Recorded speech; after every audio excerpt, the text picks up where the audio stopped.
Trump gave Europe a choice: make a deal by August 1st or face 30% tariffs on everything from cars to chemicals. It's the kind of threat the EU never thought it would face from an ally. But the clock is ticking, and right now it looks like Europe is about to get steamrolled. Welcome back to America's Geopolitics. If you're done with globalist bullshit and ready for straight talk, subscribe now. Today we're diving into the EU-US standoff that could redefine the transatlantic relationship. Commerce Secretary Lucknick made it crystal clear. August 1st is the deadline. Every country must finalize a bilateral deal with the US or face a 30% tariff wall. There's a fallback 10% baseline tariff, but Lucknick warned, the default is pain, and Europe is right at the top of the list. These aren't just symbolic tariffs. We're talking about German autos, French steel, Italian machinery, Dutch chemicals, and hundreds of billions of EU exports now under threat. Why hit Europe now? Because Europe never adjusted to the end of free trade. They're still relying on German exports to China, French agricultural subsidies, open market access to the US without giving much in return. America's view is simple. If the EU wants to access the American consumer, they need to bring something to the table. And this isn't coming out of nowhere. The US has a $200 billion trade deficit with the EU. From Trump's perspective, that's money leaving the country with no real strategic gain. So how do you think Europe will respond? Well, let's just say they're not exactly unified. Germany, they want to make a deal.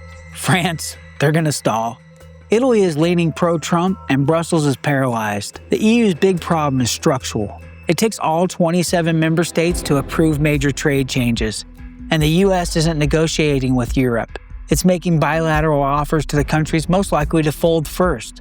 Divide and conquer is working, and the longer the EU drags its feet, the more likely individual countries go rogue just to protect their own economies. If no deal is reached by August 1st, if this is the last time, then the tariffs will go into effect. That means 30% tariff on EU auto imports, higher duties on steel, aluminum, aircraft components, and potential tariffs on pharmaceutical and consumer goods. EU companies will immediately become non-competitive in the US market. And with Europe's economy already stagnating, this could trigger a full-blown recession in key sectors. German automakers, they're panicking.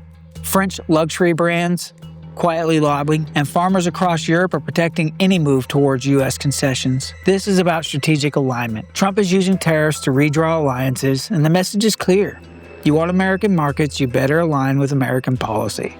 That means supporting U.S. sanctions on China and Iran, reducing dependence on Russian LNG, and backing U.S. positions at NATO and the UN.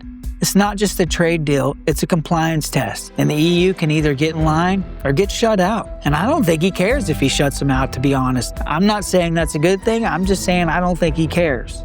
And if the EU folds and cuts last-minute deals, it'll be a major win for Trump and a major shift in global trade power. The U.S. would essentially become the rule setter for the Western economy. Countries will have to negotiate one-on-one on U.S. terms. That kills the idea of multilateralism and breaks the EU's model of collective negotiation. But here's the catch. If Europe resists, they risk economic collapse. If they comply, they admit that America, not Brussels, calls the shots. That's a lose-lose for Eurocrats. Hopefully the deadline is real. Tariffs are probably coming. And Europe, they're going to still be debating on what they should do during the collapse. What we're witnessing isn't just a trade war. It's a shift in global power that actually has been coming since the end of the Cold War. From Brussels to Berlin, the question is now survival, not strategy. Hey, if you want real talk like this every day, subscribe to America's Geopolitics. This is Frank. See you next time.